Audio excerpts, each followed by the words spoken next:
Astaghfirullah. Assalamualaikum warahmatullahi wabarakatuh. Alhamdulillah wassalatu wassalamu ala rasulillah wa ala alihi wa sahbihi wa mawalah wa la hawla wa la quwata illa billahi wa ba'du. Baik, kita lanjutkan kajian kita, masih membahas tafsir surah At-Tariq dan kita masuk pada ayat ke-11 dan seterusnya. A'udzubillahi minasyaitonir rajim. Bismillahirrahmanirrahim. Was-samaa'i dzatir raj' wal ardi dzatis sad' innahu laqaulun fasl wa ma huwa bil hazl innahum yakiduna kaida wa akidu kaida famahilil kafirina amhilhum ruwaida. Was-sama'i dzatir raj', demi langit yang mengandung air hujan. Wal ardi dzatis sad', demi bumi yang mempunyai tumbuh-tumbuhan. Innahu laqaulun fasl, sungguh Al-Quran itu benar-benar pemisah antara hak dan yang batil. Wa ma huwa bil hazl, dan Al-Quran itu bukan sendau gurauan. Innahum yakiduna kaida, sungguh mereka orang kafir merencanakan tipu daya yang jahat. Wa akidu kaida, dan aku pun membuat rencana tipu daya yang jahat, yang jitu. Famahilil kafirina amhilhum ruwaida, karena itulah berilah penangguhan kepada orang-orang kafir itu, berilah mereka kesempatan untuk sementara waktu. Baik. Di sini Allah Subhanahu wa taala bersumpah dengan dua perkara. Dengan langit yang mengandung hujan dan dengan bumi yang mengandung tumbuh-tumbuhan. Dan sering saya ulang-ulang bahwa tidaklah Allah Subhanahu wa taala bersumpah dalam Quran kecuali yang dijadikan sumpah itu memiliki keistimewaan yang luar biasa. Dan di sini Allah Subhanahu wa taala bersumpah dengan air yang terkandung di awan. Ma'asyiral muslimin wal muslimat rahimani wa rahimakumullah. Sedikit kita bicara soal keajaiban air. Air adalah nikmat yang Allah Subhanahu wa taala anugerahkan kepada kita. Kalau bukan karena Allah, kemudian air yang Allah turunkan kepada kita, tidak mungkin kita hidup di alam semesta ini. Makanya di zaman Nabi SAW, berdasarkan riwayat Bukhari Muslim dari Anas ibn Malik radhiyallahu an, ada seorang laki-laki masuk ke dalam masjid. Ketika itu Rasul sedang berkhutbah di hari Jumat. Tiba-tiba kemudian Arab Badui ini mengatakan, "Ya Rasulullah, halakatil amwal wa anqata'atis subul." Rasul, hancurlah harta-harta kami dan keringlah tanah-tanah kami sampai berbelah ke sana kemari. Fad'ullaha an yughithana, maka berdoalah kepada Allah Subhanahu wa taala agar Allah menurunkan hujannya kepada kami. Maka Nabi SAW mulai mengangkat kedua tangannya, kemudian mengatakan, Allahumma agithna, Allahumma agithna, Allahumma agithna. Ya Allah, turunkan kepada kami hujan, turunkan kepada kami hujan, turunkan kepada kami hujan. Maka tiba-tiba baru saja Nabi SAW berdoa, tiba-tiba awan menghitam dan terjadilah hujan yang cukup deras. Kata Anas bin Malik radhiyallahu anhu sampai mengatakan, wallahi, demi Allah, aku melihat matahari yang tadinya cerah menjadi mendung, kemudian turun hujan. Kemudian 1 pekan pun berlalu. Tiba-tiba Jumat depannya, seorang laki-laki Badui ini datang kembali kepada Nabi SAW dan mengatakan, ya Rasulullah, sungguh hujan ini telah merusak tanah-tanah kami, dan sungguh hujan ini telah menjadi musibah bagi kami. Maka berdoalah kepada Allah agar Allah menghentikan hujan ini. Lihat, awalnya minta hujan, sekarang minta diberhentikan. Maka Nabi SAW kemudian mengangkat kedua tangan kembali dan mengatakan, Allahumma hawalaina wa la'alaina, Allahumma alal akam wa tirab wa butunil awdiyati wa manabitis syajar. Ya Allah, janganlah kau jadikan hujan ini musibah bagi kami, maka pindahkanlah hujan ini ke lereng-lereng bukit, ke gunung-gunung, ke lembah-lembah, ke tempat tumbuhnya pepohonan. Maka tiba-tiba kemudian hujan pun berpindah. Lihat bagaimana ketika kita tidak turun hujan, apa yang terjadi? Kekeringan di mana-mana. Lah ketika itu kita baru tahu bahwa air itu adalah nikmat. Air itu adalah nikmat. Ketika tidak ada air baru kita merasakan bahwa kita sangat berhajat dengan air itu. Makanya jangan sampai kemudian nikmat Allah yang besar berupa air ini kita kufuri. Baik, kita akan bentangkan seputar air ini biar kita tahu keajaibannya. Tentu berdasarkan Quran dan sunnah Nabi SAW. Al-Quran menyebut kata air ini hampir sekitar 63 kali. Dalam Al-Quran Allah menyebut kata air itu sampai 63 kali. Bahkan karena air ini sebuah hal yang sangat dihajatkan manusia. Manusia semua berhajat kepada air. Bukan hanya manusia, binatang, tumbuh-tumbuhan, semua berhajat kepada air. Kalau bukan karena air, mati semuanya.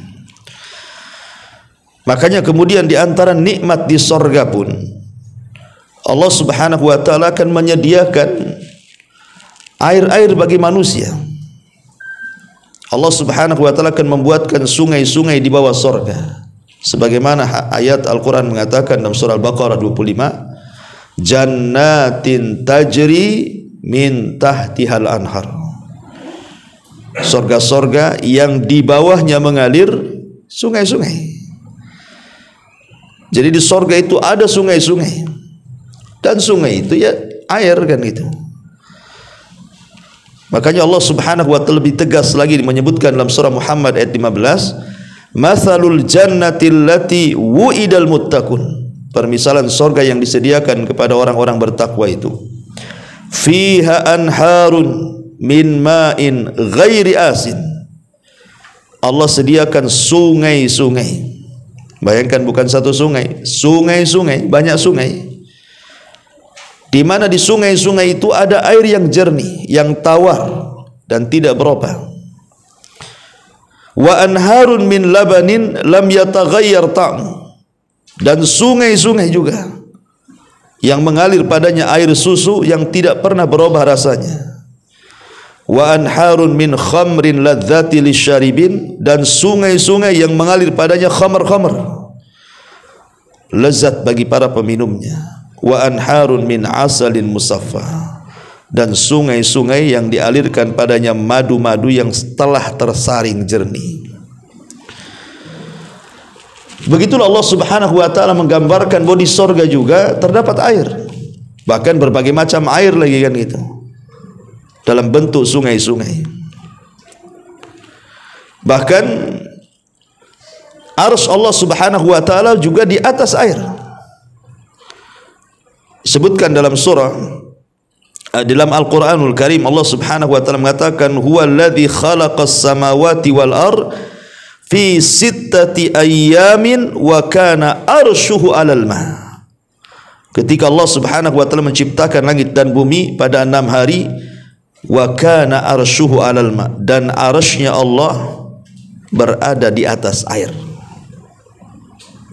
Jadi di atas 7 lapis langit sana itu ada lautan, ya, dan singgasana arasy Allah itulah di situ.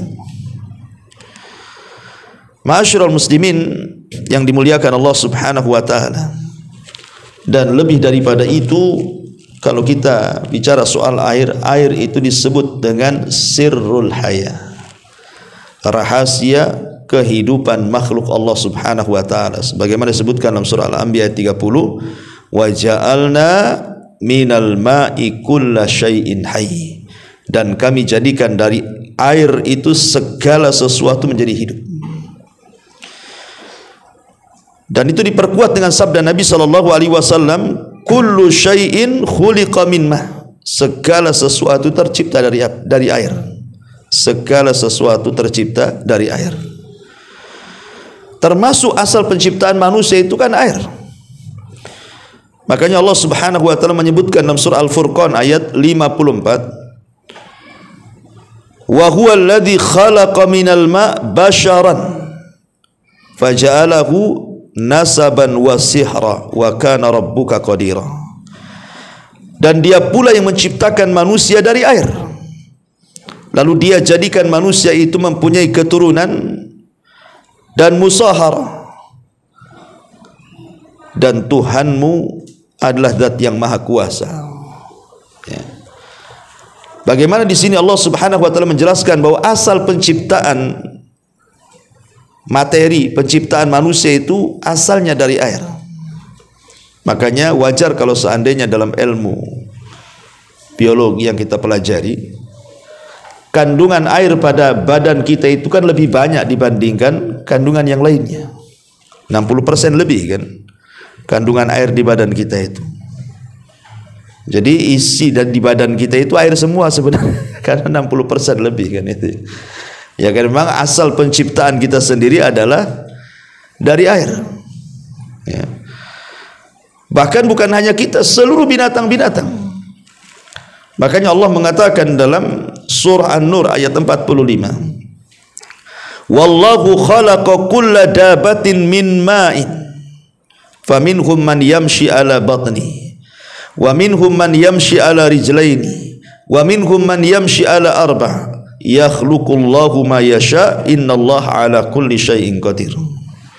Dan Allah menciptakan semua jenis hewan dari air, maka sebagian ada yang berjalan di atas perutnya, sebagian mereka para binatang itu ada yang berjalan dengan 2 kakinya, dan sebagian mereka ada yang berjalan dengan 4 kakinya.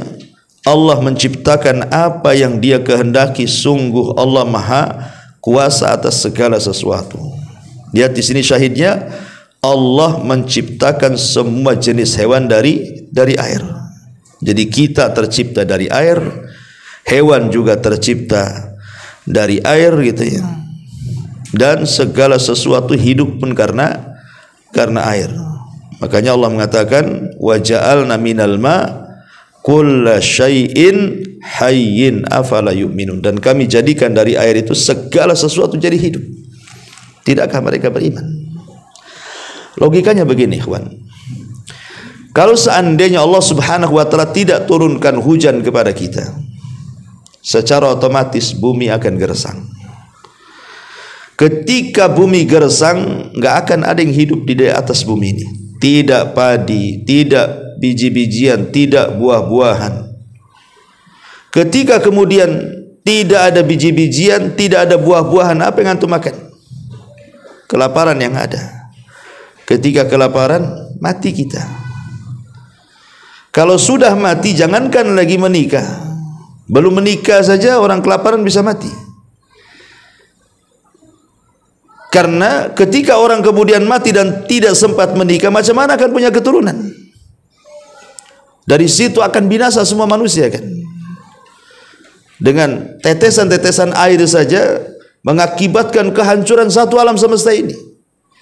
Kalau seandainya bertahun-tahun tidak turun hujan, kemudian sungai pun tidak ada airnya, sumur tidak ada airnya, telaga pun tidak ada airnya, dari mana kita kemudian?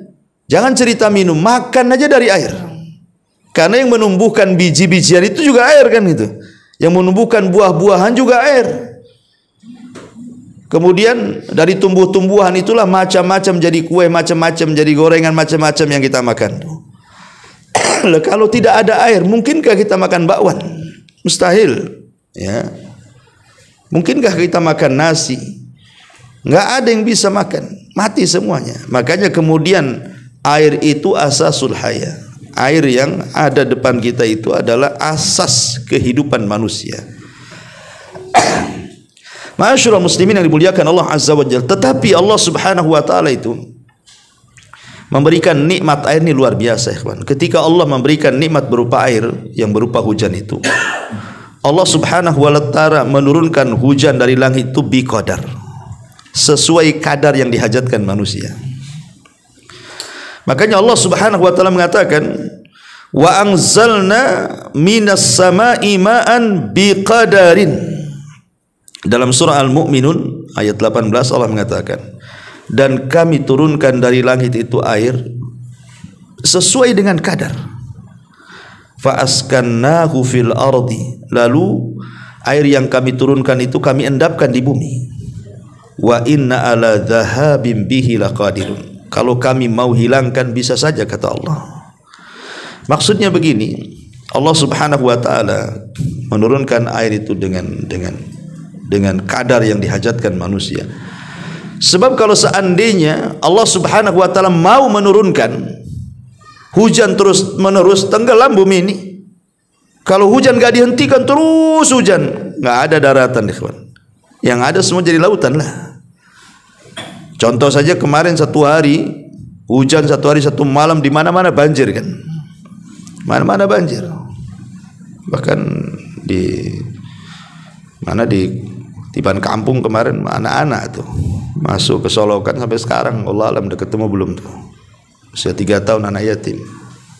Ya, ibunya lagi kerja, anaknya main-main katanya dengan kakaknya, pleset masuk ke sungai, ke Solokan. Dari kemarin dicari itu, Allah alam sekarang udah ketemu tuh. Ya. Karena banjir itu di sana tuh. Saya dengar di Bengkong mana juga banjir itu. Itu baru satu hari satu malam. Kalau 1 bulan nggak berhenti hujannya juga. Tenggelam Batam ini. Percuma drainase itu. Ya, mau sebesar apapun parit, kalau hujannya 1 bulan kayak kemarin, tenggelam Batam ini. Ya. Ma'asyiral muslimin yang dimuliakan Allah Azza wa Jalla. Di satu sisi di daerah mana menjerit sekarang karena nggak ada hujan. Gitu ya. Kita nih kehujanan sampai banjir, di daerah lain pula menjerit-jerit minta hujan. Ya. Artinya di sini bahwa salah satu nikmat Allah itu apa? Allah itu menurunkan air sesuai dengan kadar yang dihajatkan manusia. Tidak berlebihan menurunkan hujan sehingga menenggelamkan bumi. Ya tidak juga kemudian sedikit yang diturunkan akhirnya bumi ini jadi gersang. Tapi Allah stabilkan tuh, supaya jangan ada kegersangan, jangan pula ada kebanjiran. Ya. Dan ini nikmat Allah Subhanahu wa taala yang Allah anugerahkan kepada kita dengan nikmat air ini. Karena manusia tidak sanggup menciptakan air. Membendung air yang Allah turunkan saja tidak sanggup. Oh, ada ustaz yang bisa membendung, siapa? Pawang hujan, dusta pawang hujan itu, mana bisa dia mendung air gitu. Ya. Pawang hujan itu pendusta, tidak ada yang benar. Kenapa? Karena Allah Subhanahu wa taala mengatakan, "Qul ara'aitum in asbaha ma'ukum ghauran faman ya'tikum bima'in ma'in." Dalam surah Al-Mulk ayat 30 kan. Katakan ya Muhammad, terangkanlah kepadaku jika sumber air kamu menjadi kering, maka siapa yang akan memberi air yang mengalir itu? Kalau Allah keringkan air, siapa yang bisa mendatangkan air? Tidak bisa. ATB aja di Batam kalau telaganya surut sudah sibuk gitu. Karena tidak bisa kita ini mencegah adanya air atau mencegah tidak adanya air. Itu semua adalah kehendak Allah Subhanahu wa taala. Manusia tidak sanggup menciptakan air. Makanya Allah Subhanahu wa taala juga mengatakan dalam surah Al-Waqiah ayat 68 sampai 70, "Afara'aitumul ma'al ladzi tashrabun a antum anzaltumuhu minal muzni am nahnul munzilun law nasha' ja'alnahu ujajan falaula tashkurun." Pernahkah kamu memperhatikan air yang kau minum itu?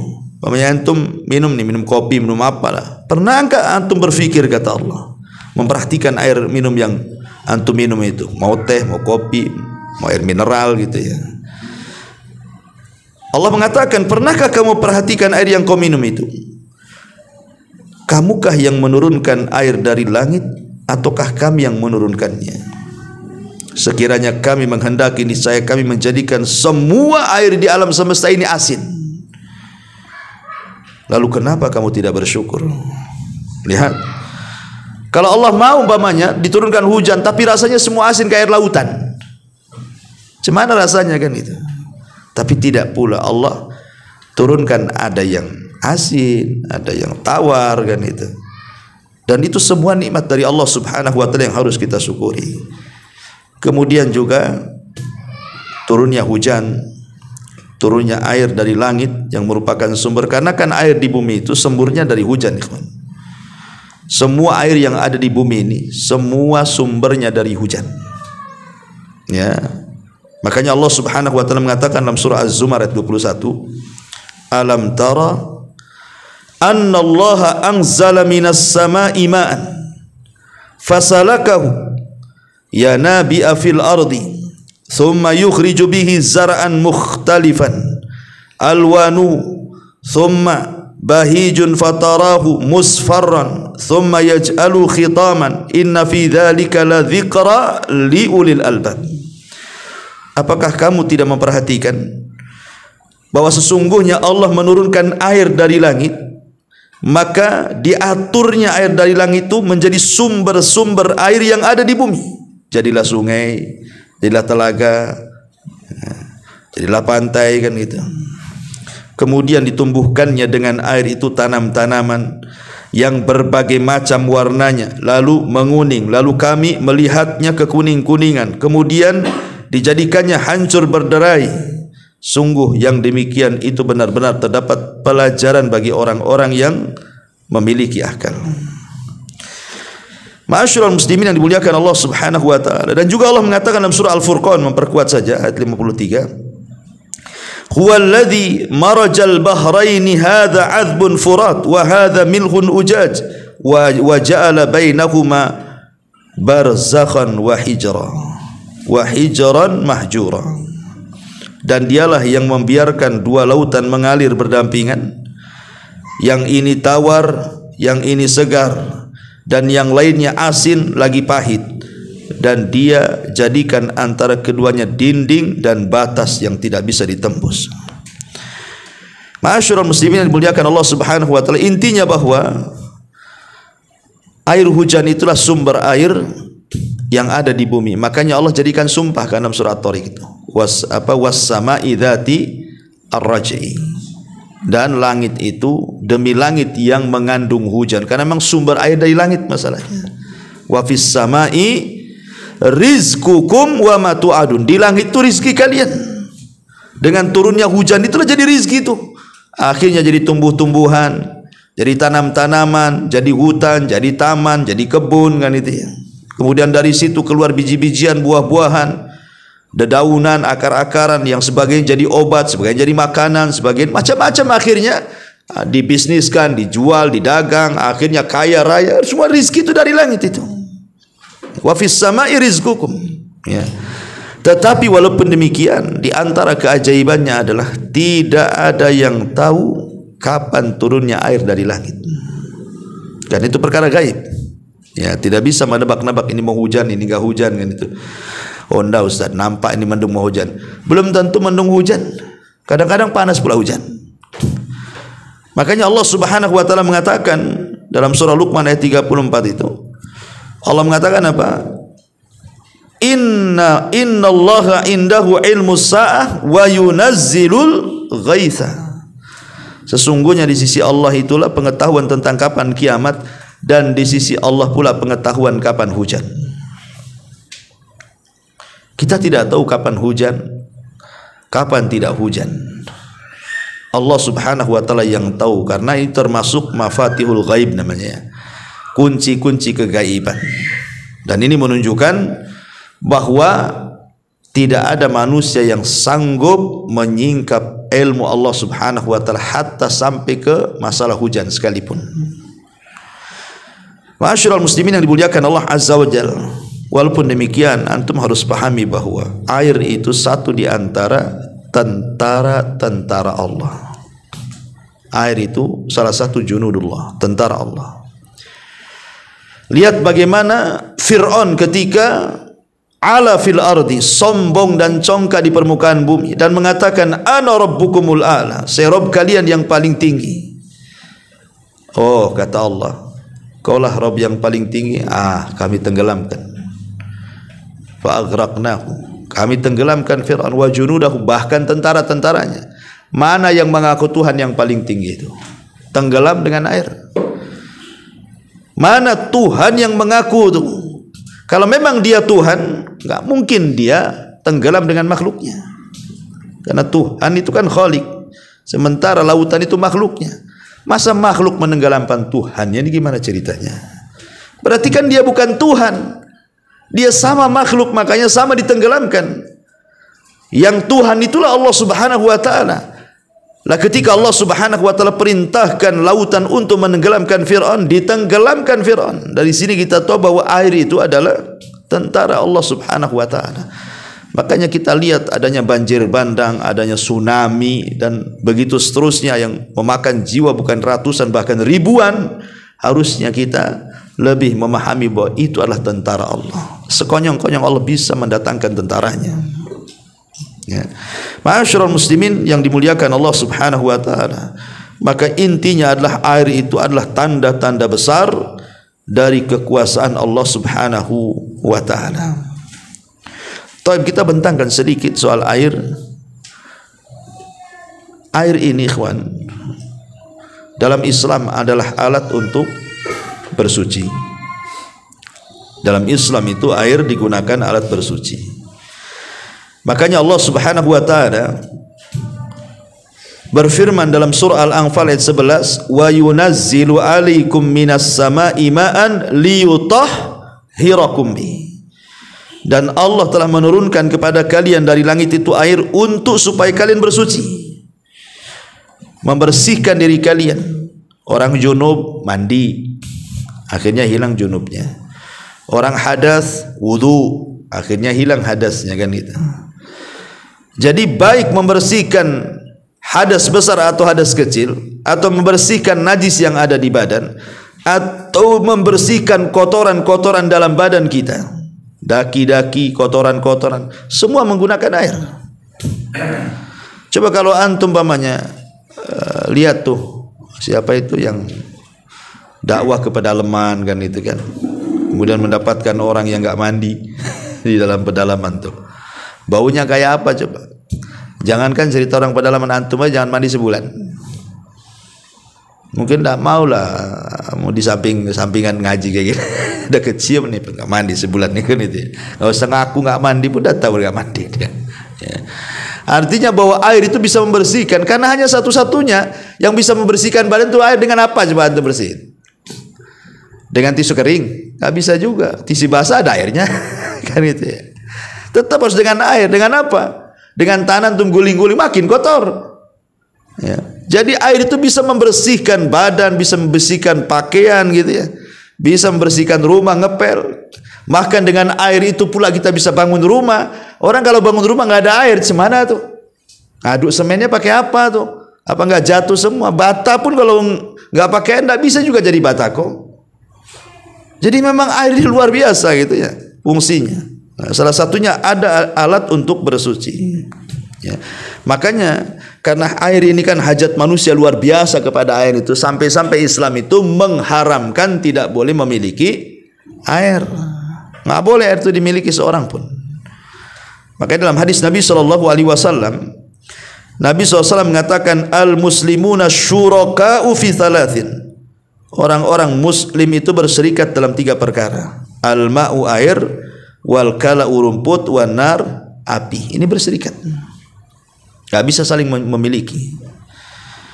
Walaupun pendapat ahli fikih, ya, maksud kalimat tidak boleh memiliki di sini, maksudnya kelebihan air.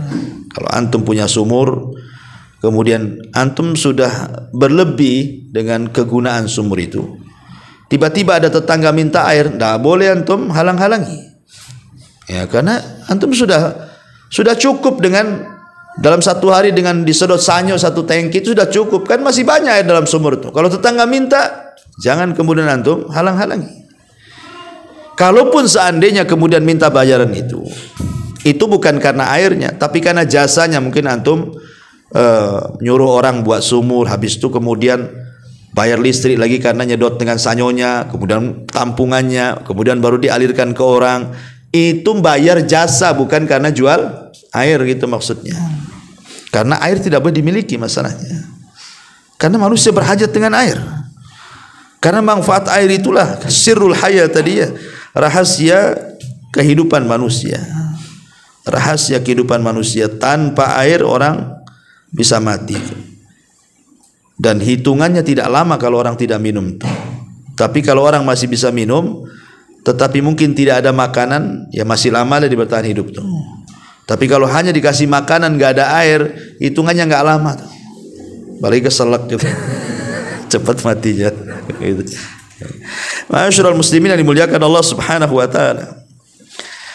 Dan juga di antara yang kita saksikan di bumi ini, di antara manfaat air itu kan, tadi dikatakan air itu untuk bersuci. Makanya lihat bagaimana kemudian Nabi SAW apabila berdoa dalam iftitah salat kan, ada lafaz iftitah salat itu, Allahumma ba'id baini wa baina khotoyaya kama ba'adta bainal masyriqi wal maghrib, Allahumma naqqini min khotoyaya kama yunaqqa thawbil abyad nadas, Allahumma ghsil. Ya kan, di sini ada kalimatnya, Allahumma ghsil khotoyaya kama gimana? Allahumma ghsil khotoyaya bil ma'i wassalji wal bard. Nah, kan ada kata-kata seperti itu. Dalam, ya Allah bersihkanlah kesalahanku bil ma' dengan air. Kemudian wassalji wal bard, dengan salju. Salju juga ada kandungan air, ya. Wal bard, dengan embun-embun juga air kan gitu. Ya.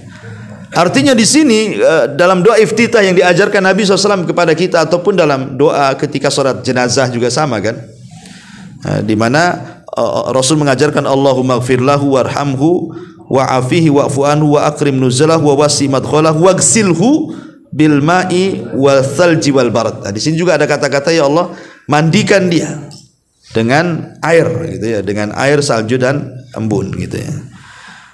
Ketika kemudian air ini sebuah hal yang luar biasa sampai dijadikan doa.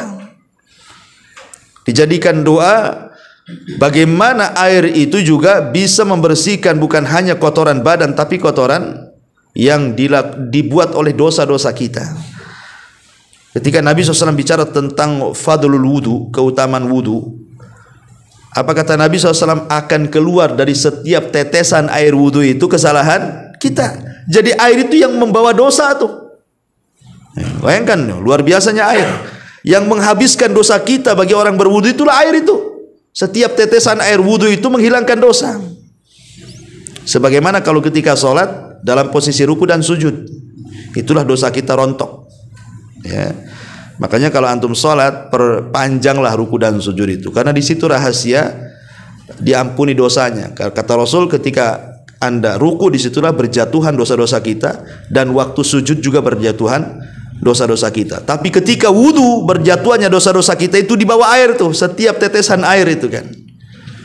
Jadi sampai kemudian lihat manfaat air itu, sampai membawa dosa dan menghilangkan dosa dengan tetesan-tetesan air wudu. Luar biasa air itu ya. Ya. Ma'asyiral muslimin yang dimuliakan Allah Subhanahu wa taala. Bahkan apabila Al-Qur'an mempermisalkan kelembutan hati seseorang, itu dipermisalkan dengan air juga tuh. Tsumma qasat qulubukum min ba'di dzalika fahiya kal hijarati aw ashaddu qaswa wa inna minal hijarati lama yatafajjaru minhul anhar, ya, wa minha lama yashaqqaqu fayakhruju minhul ma. Lihat, kemudian hati orang Yahudi itu keras, hati orang kafir itu keras, bahkan lebih keras daripada batu. Padahal batu saja masih terpancar air itu, atau terbelah kemudian terpancar padanya sungai-sungai dan air-air. Jadi sampai Allah mempermisalkan hati-hati yang hidup itu gara-gara terpancar air dari batu, menunjukkan bahwa air itu luar biasa sampai dijadikan permisalan di dalam Al-Quranul Karim. Makanya karena manfaat air itu luar biasa besarnya, sampai kemudian Islam ini, agama kita ini sampai membuat kaidah, ya, untuk jangan sampai kemudian kita tidak bersyukur akan nikmat air dengan cara apa? Mengeruhkan air umpamanya, merusak air. Nggak boleh dalam Islam. Makanya ada larangan tidak boleh kencing di air. Nggak boleh itu. La yabulanna ahadukum fil ma'i ar-raqid kan, ya. Tidak boleh salah seorang di antara kalian kencing di air yang tenggenang kan. Kemudian kau wudu pula di situ atau mandi di situ. Dilarang, tidak boleh kencing dalam air kan itu. Karena itu bagian daripada merusak air masalahnya. Jadi karena itu bisa memadaratkan, la darara wala dirar. Jangan sampai membawa madarat kepada diri sendiri, atau jangan sampai membawa madarat kepada orang lain, ya. Jadi Islam sampai mengatur soal air ini dan disuruh untuk menjaga, karena dia adalah bagian daripada nikmat Allah Subhanahu wa taala. Kemudian Allah Subhanahu wa taala mengatakan di sini ada kaitannya juga dengan air, wal ardi dzatis sada, dan bumi dzati sada. Sad'i itu artinya pecah sebenarnya. Sad'i itu artinya pecah, retak, ya, disebut sada itu. Karena ketika kemudian air itu yang turun dari langit menimpa bumi, yang tadinya tanah itu gersang, tiba-tiba kemudian tumbuh tumbuhan, dan tidak mungkin tumbuhan tumbuh kecuali harus belah dulu tuh bumi itu untuk memberikan jalan tumbuh-tumbuhan tumbuh. Ya, kalau tidak, buminya tidak belah, cemana tumbuhan akan tumbuh dari dalam bumi itu? Dia harus belah dulu. Ya. Jadi as-sad itu artinya belah, artinya dengan belah itulah akhirnya tumbuh-tumbuhan. Akhirnya dengan tumbuh-tumbuhan itulah maka berbagai macam tumbuh-tumbuhan beraneka ragam rasa, beraneka ragam warna, beraneka ragam bentuk tumbuh-tumbuhan, yang tinggi, yang rendah, yang pendek, dan begitu seterusnya, menjadikan tanda-tanda kuasa Allah yang kita bisa saksikan di alam bumi yang kita pijak ini. Bagaimana dengan tumbuhnya dari bumi ini mengingatkan kita kepada hari kebangkitan. Kalau yang mati saja tumbuh-tumbuhan bisa hidup dengan air hujan, berarti Allah sanggup juga membangkitkan kita dari kematian kita. Wal ardi dzatis sada, ya. Kemudian Allah Subhanahu wa taala mengatakan, innahu laqaulun fasl. Sungguh Al-Qur'an itu benar-benar pemisah antara hak dan yang batil. Kalau ada masalah kita ini dalam sebuah permasalahan, kemudian datang orang mengatakan ini ayatnya, berarti sudah terpisahkan mana hak mana batil. Jangan lagi mencari-cari alasan. Kalau sudah Quran datang, sami'na wa ata'na. Karena itu pemisah antara hak dan yang batil. Idza tanaza'tum fi syai'in farudduhu ila Allahi war Rasul. Kalau kalian bermasalah dengan sebuah permasalahan, syai' ini kan nakirah, umum gitu ya. Baik masalah agama, baik masalah dunia. Kalau kalian pusing cari solusi, kembali kepada Allah Al-Qur'an atau kembali kepada Rasul hadis, dan dua-duanya adalah dari Allah Subhanahu wa taala. Karena Quran itu pemisah, pemutus.